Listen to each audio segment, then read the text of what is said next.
Welcome to the 627 podcast. My guest today is one half of the main event, Jay Lyon. He, Bro, let's go, baby. What's going on? Thank you for having me, man. Thank you for taking some time to do this, and thank you for giving me the opportunity to, talk to you. Absolutely, man. Anytime, brother. Anytime. How have you been? How's everything? Good, man. Right now, getting ready, mentally preparing for the House of Glory show this Friday, October 19th. Salvation, I believe it's called. Big six-man tag against the Cold-Blooded Killers. Main event, and Sweet Cheeks Joe Silver. You've mentioned October 19th. Just to think, it's going to be October 18th, I believe. Oh, yes, I'm sorry. October 18th, yeah. My bad. It's in my calendar. No, it's sorry, alright. Yeah, so I feel like you've been doing some of the best work in your career right now the past few years. You and your partner, Midas Black, went AEW Dark. You guys were named number 71 in the PWI. And right now you guys are competing as a tag team in House of Glory. What inspired you to get into the wrestling, and what has your journey been like so far? Yeah, so thus far, the journey has been very, very challenging but rewarding. I like to say that what inspired me to be a pro wrestler is just watching WrestleMania 17. That was my very first, I want to say, exposure into professional wrestling, that tail end of the Attitude Era. Stone Cold Steve Austin, the Hardy Boys, Dudley Boys, Edge and Christian ladder match. All of that drew me in, and I've been just hooked ever since. But yeah, man, it's just my life. It was an escape. I got bullied as a kid, and wrestling was always there. It was like I had heroes on Monday to help me not only stand up for myself, but just just role models. Like I had John Cena or Stone Cold Steve Austin, or RVD, guys like that I could really emulate, like, to their standard of person, because good guys, they were all good guys for the most part when I was watching. So they, like, when I didn't have older brothers, I was only child, I had my heroes on TV, so it was great. And you mentioned, watching WrestleMania 17 and your inspiration, Edge and Christian, the Hardy Boys. Is there a moment where you felt the character that you play in the ring right now is connected deeply with who you are in real life? Yeah, absolutely. I think more so over the years, where a crowd and a person, it's not so much like, it's funny how pro wrestling evolves. So like, it used to be when I first got into wrestling, who had cool moves, and it was very video game wrestlery. And now what the product and what fans want is to connect with you as an individual. So like, I went from being like the Roar Lion, that it was very cartoony, very 1990s for me to get comfortable, just being in front of a ring and in front of a crowd. And I've kind of just morphed myself into who I am now, like a little mix of who I am. Because if you're not authentic, a crowd's not going to buy into you, especially a New York crowd. They crave authenticity, and they have very high standards for their performance. So I definitely blend a lot of realism now. Hence me talking or speaking, because one time I wasn't even trying to take podcasts because I wanted to keep kayfabe and be a lion. But then I thought about it one day. I was like, you know what? I'm not a lion. I'm a guy who plays a lion in a circus. Like, it's an act. So I can be myself, and it's fine. It's art is subjective at the end of the day, and I'm the painter. So if I want to paint myself this way, I can, as long as it makes sense for me and for the fans, and they get it. And it's crazy that you mentioned that, because I actually saw you wrestling for the first time a couple months ago, in House of Glory, and you came out with the circus, with the hat and stuff. And when I saw that, it made me really like understand that wrestling is like both a sport and like an art. So like, how would you balance like storytelling with like the physical demands of a match?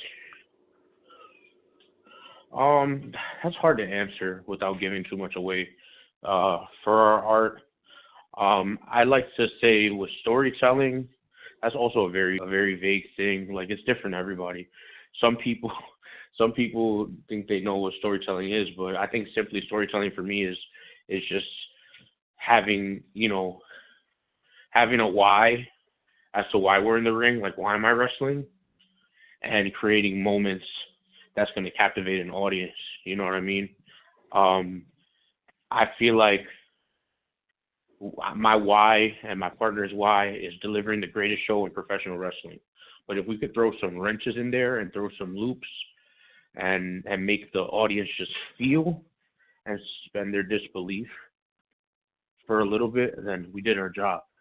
You know, like you said, you're new to our product. So perfect example is we wrestle the Briscoes, we win, big hometown pop, and we climbed the mountain, and because that's a big thing. The Briscoes are one of the best tag teams of all time. We climbed the mountain, and our trainers are in the ring celebrating with us, and then boom, next thing you know, I'm getting hit in the chair by got hit in the head with the chair by the Amazing Red. You know, and it's just like those are little loops, swoops, and turns. Are like, okay, now what's gonna happen? Like we had this awesome moment, but now we have something to give the fans when we come back. So it's moments like that that I really like creating moments. That's what I'm big on now in this stage of my career. And athleticism is cool. That's the flash. That's like if I had to think of the athleticism, those parts.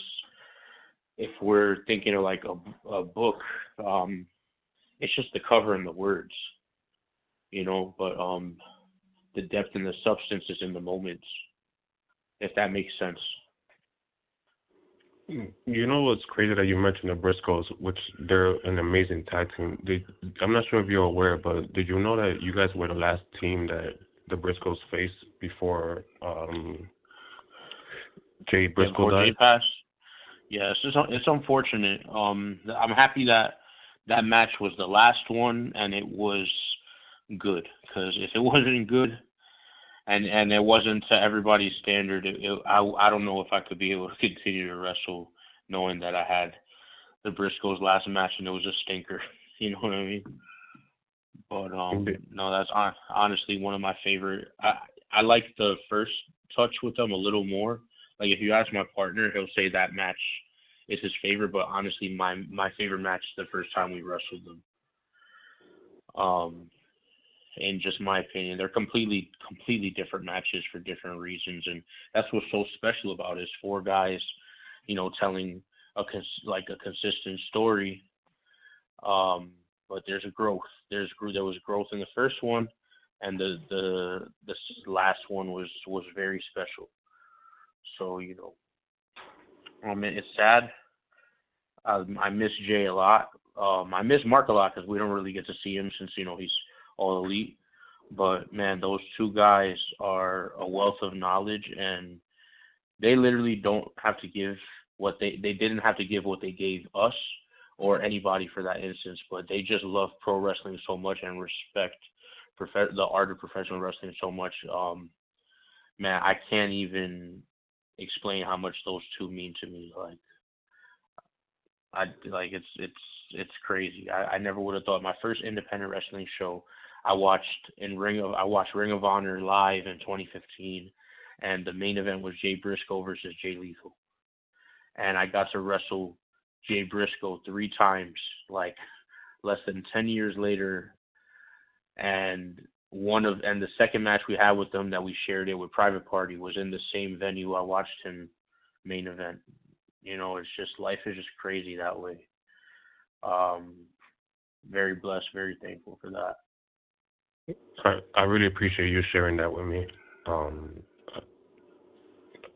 it means a lot to me that you were able to share that with me. And you mentioning with OLE, was that during the time that you guys, when you guys faced the Briscoe, was that during the times when you guys were wrestling during COVID at Daly's Place?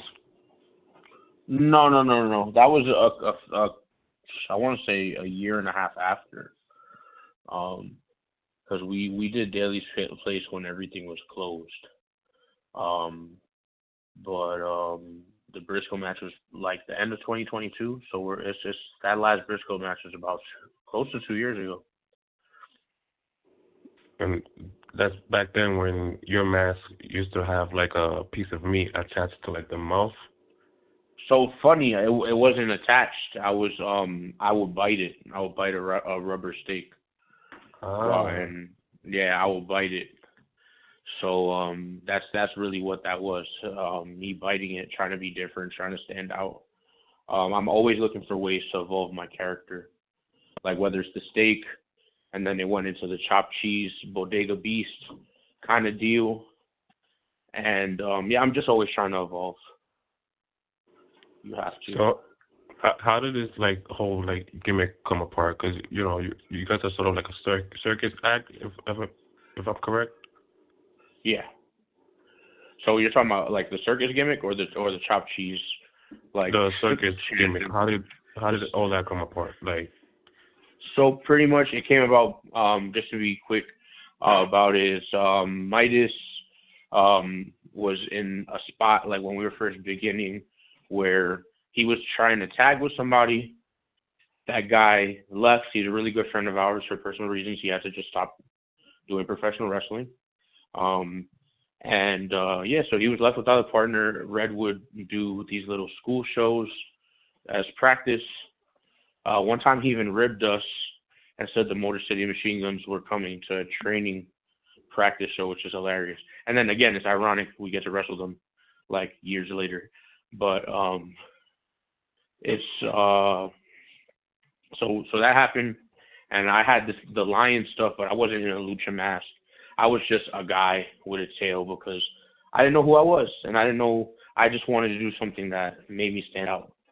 Um, so yeah, we did this little tag tournament, and it was just instant chemistry, and we had a lot of fun. And we were already friends outside, so he kind of like asked me if we want to do this tag thing, and I said yeah, and we needed to find something to match my lion stuff, and I kind of like rebranded myself, and he kind of did a Greatest Showman ringmaster kind of deal like Hugh Jackman to match me, and we just my boy gave me a nickname. He said I should go by the main event, like I'm the main, like main event. And I was like, you know what, man, like we can't come up with a name. Why don't we use this? I was gonna use it as a surname, as another nickname. So boom, let's do this. And here we are, main event. Where I was like, if something comes better along, then we use that. And here we are, main event, 6 years later. So and it's great that you mentioned all that and how much work has gone into becoming the main event, becoming who you are today. Um, so going back to like indie wrestling and stuff, that requires a lot of self promotion.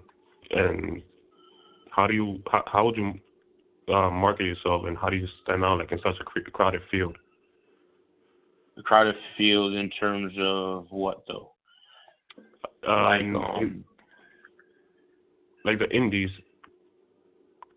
So I think when we were first coming up, it was actually the opposite. It wasn't crowded. So AEW grabbed everybody that they could off the independents, made their company, and we were just coming up. So obviously we weren't on that level to get picked up by AEW, but they picked up everybody, and it was empty. And then pandemic, nobody was running, so you had to really um, it was really a big opening, and I feel like through pandemic we found little spots on IWTV with Camp Leapfrog, which was kind of like all the people from Chikara who didn't have anything to do. And obviously Hog wasn't running. We had done a little bit of stuff with Hog before the pandemic, but the pandemic's where we like really grew, because we just took a chance and we did studio tapings. We met a lot of people, and then next thing you know, the AEW thing happens, and we get hit up by Limitless Wrestling to wrestle for them up in Maine. Beyond Wrestling knocks on our door, and we're starting to get like more and more opportunities. We go back to C4 up in Ottawa. Like we pretty much hit everything on the East Coast and on the Midwest up to Canada, you know. And now we've even hit like with Hog and FSW, a Las Vegas show. So, you know, we've definitely imprinted ourselves aside from the West Coast in a lot of the major independents in the country. And you mentioned all these cities and all these promotions that you've gone to and you've competed in. Has there ever been like a match or a storyline that didn't go as planned and you felt like you had to like adapt on the fly? I mean, things like that happen all the time. I don't think there's a specific one that was bad enough to stick out, and if it is bad enough, I probably tried to bury it, to be honest with you. But I don't think for the most part, as the years gone on, I've managed to like everybody we've been in the ring with, because we know them. We're on a lot of the same shows. Even like when we were on MLW, we were like the first ones from our like group of guys on the independents that like made it up to MLW, and it was great. And then we just see more of our friends coming in, you know what I mean? So yeah, at a certain point, you know, you get to enjoy who you work with, because you're at a level with people who are on the same level as you or even better. And if you're with someone who has less experience than you, you give them grace, because you only learn through trial and error. So, and we've all been there where we're learning something and we think we know it and we think it's perfect, and then, you know, it's just not that great. That's just the state. That's growth. You got to get uncomfortable to learn and be who you're going to be. Like, I'm still at a stage where like I'm still uncomfortable and I'm still trying to learn to figure my way around. That's life. That applies to everybody in real life too, you know? Yeah, and with all these opponents that you face, you know, with years of experience and all the promotions you've done, and going into this Friday into a very big match, you know, against CBK, do you or your team in general have like a pre-match ritual routine that could help you get into the zone for a big match like for this Friday? As far as ritual, nah, we've been dealing with CBK for a really long time, and we're kind of just tired of it. I kind of want to beat them up.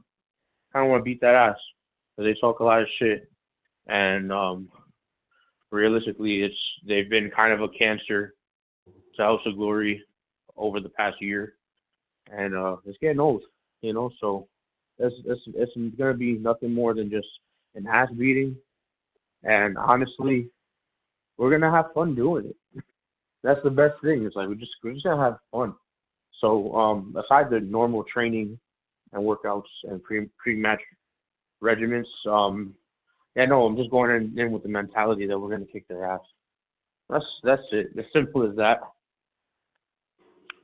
So, mentioning CBK, I recently spoke to Raheem Royal from CBK, and and his words was pretty much that this Friday against the main event and Joy Silver, it's pretty much going to be a massacre where kids shouldn't be allowed to watch it.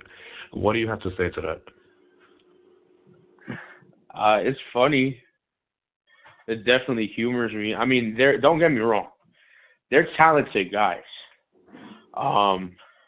Like Nolo Catano, Raheem Royal, Jay Armani, they have really bright futures if they decide to be around the right people. I'm just even with their head guy Mason in prison right now, they just don't scare us anymore. It's just more like annoying little brothers. Like the real threat got locked up. You know what I mean? That's me. That's what I'm saying. The real threat got locked up. and it could be me with my two boys, or it could be me on my own. I just, I'm just not afraid, and it's easy to talk, and try to scare fans and try to like make empty promises. There's been a lot of CBKs. We've wrestled the fucking Samoans, the Fatus, a bunch of them. You know what I mean? Like, we've been in the ring with some bad cats. Like, there's nothing that hurts more than Dax Harwood punch you in your face and you can't eat for 2 days. You know? We're very battle tested. So we're just gonna have to see. Friday's gonna be fun, for sure. So going to Friday and, fans expecting a crazy, crazy night, what would you give somebody that's coming there the first time? Any advice would you give somebody who wants to get into like wrestling, but is unsure of all the risk, as you mentioned, getting punched in the face and all the crazy stuff you've done, the traveling, the sacrifices? I mean, there's a lot of things I could give somebody, but if you knowingly have to know that you're gonna get in the ring and you're gonna get hurt. You know what I'm saying? That's just what it is. You're gonna get hurt, and that's okay because it makes you stronger. It's not for everybody. Like, I'd be lying. I know one time I asked that same question to Jerry the King Lawler at a Comic-Con in like 2015, and he told me, "Kid, you went to school?" And I'm like, "Yeah." He's like, "Yeah, you don't need to do this." Like, it's hard. It's very hard, and you'd think that professional wrestling is the hardest, but what's even harder is character building, going to the places to try to get opportunities, making towns to not even have the guarantee of a spot. Making towns for little pay, no pay. Sometimes you have to come out of pocket just so you could get your name out, and on top of your name being out, to get the reps. Man, it's hard. You have to love it. You have to love it, because if you don't love it, I know no regular person, none of my friends will, like, let's say my boy loves playing video games. He's not going to go drive to Ohio or drive to Indiana to play video games in front of 20 people. No way. Not even for 100, and for no money. There's no way. You gotta love it. You're gonna get hurt, but if you love it, keep at it and don't give up, because you got guys like the Miz who made like a 15-year career out of it, and people didn't think he'd last one, but he kept learning, and he learned what works for him. And that's the thing. Is like, anybody want to be a professional wrestler, you just got to know it's hard, it hurts, and everybody's timeline is different. And you mentioned the Miz and, his 15-year career and how much he's, sacrificed. Somebody like the Miz, who's very, very good on the ring and also very good on the mic, what would you think is the most underrated skill a wrestler should have but doesn't really get much attention? That's the thing, is like, everything's important. I don't think there's an underrated skill. Everything's important. There are guys who, like John Cena, he's one of my favorite wrestlers ever. But he's not the best in the ring. He never was. But that man could get me involved. Everybody has their strengths and weaknesses. It's about making your strengths work and being able to work past your weaknesses. So there's not really, it all matters. Everything matters. Now, going from your first event, WrestleMania 17, to watching your idols, the Hardys, Edge and Christian, to wrestling Jay Briscoe, all these people that you wrestled, is there anybody, past or present, who would it be and why, that you would love to face? In a tag team capacity, I want one more with FTR. I want a real one with FTR. I don't want, you know, um, I don't want a 2 minutes on dark for YouTube. I want 20 because that's going to be a real test of did we really grow? You know, is FTR. As far as the singles capacity, um, I've been doing a lot of singles this year, and I'm trying to figure out. And if I had to pick one person that I wanted to get in the ring with, um, then I'm still not sure because I don't. Actually, you know what? I do know who I want to get in the ring with. The House of Glory World Heavyweight Champion, Mike Santana. That is a very, very interesting choice.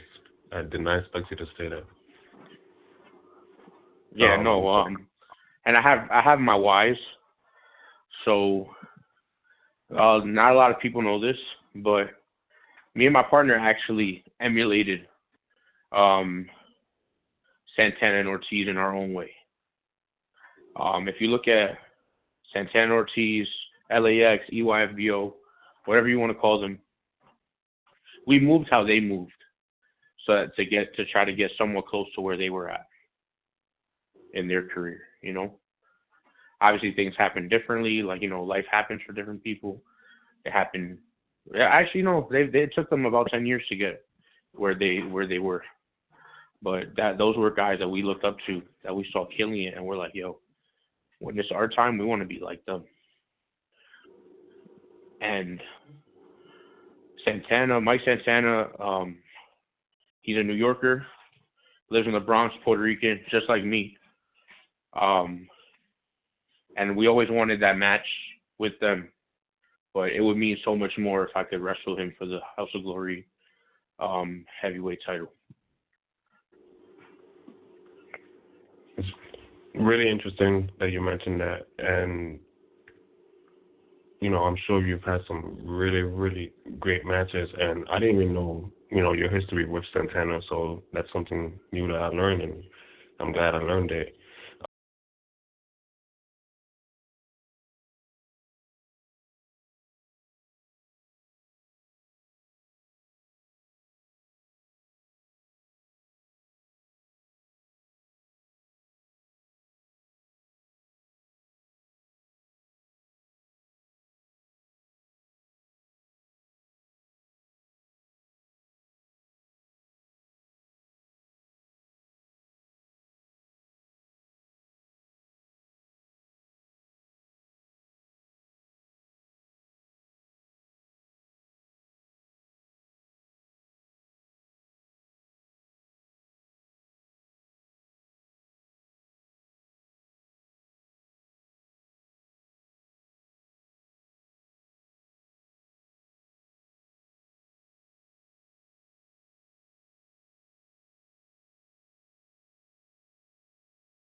Would you say that's one of your best moments in the ring so far, or do you have any other moments?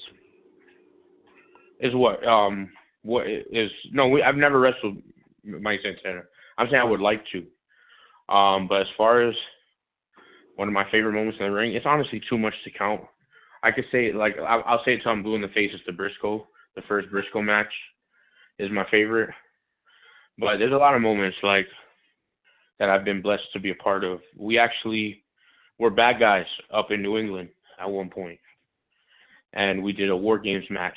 It's actually on YouTube. It's Steel Cage Warfare, Wrestling Open, from like 2022. And it was great. It was awesome. It was you see a very different side of us. That's another thing. Nobody's ever seen us as bad guys. So New England got a real treat for a good part of a year, seeing us be the villains, the main villains up there. So that was a really fun moment. Cage match with Red and Brian was really fun. High intensity. The year before that for high intensity, we had Max Caster wrap us out in Terminal 5. So definitely a lot of awesome moments. Very blessed. You seem like you have a really really good memory of like all your matches and who you face and stuff. Do you remember your first match and how did it feel stepping into the ring for the first time? So my first match, so I've had 334. Like I count and I have like a list of all my matches in my notes. So this Friday for me is 335. My first match was against Smiley at House of Glory. Never Trust a Snake. Actually, right before that, I was in a battle royal. So my first two matches, it was double duty back to back. So I was in a battle royal and then a singles match right after, like an open challenge. And it was in the Elks Lodge. And no, it was great, honestly. I didn't win, but I managed to really impress everybody. And definitely saw that like I was gonna be one of the future guys and the cornerstone of House of Glory that day, and it felt that way. So and being able to live up to that, definitely something I'm very proud of. And lastly, I just want to mention that I will be there also this Friday.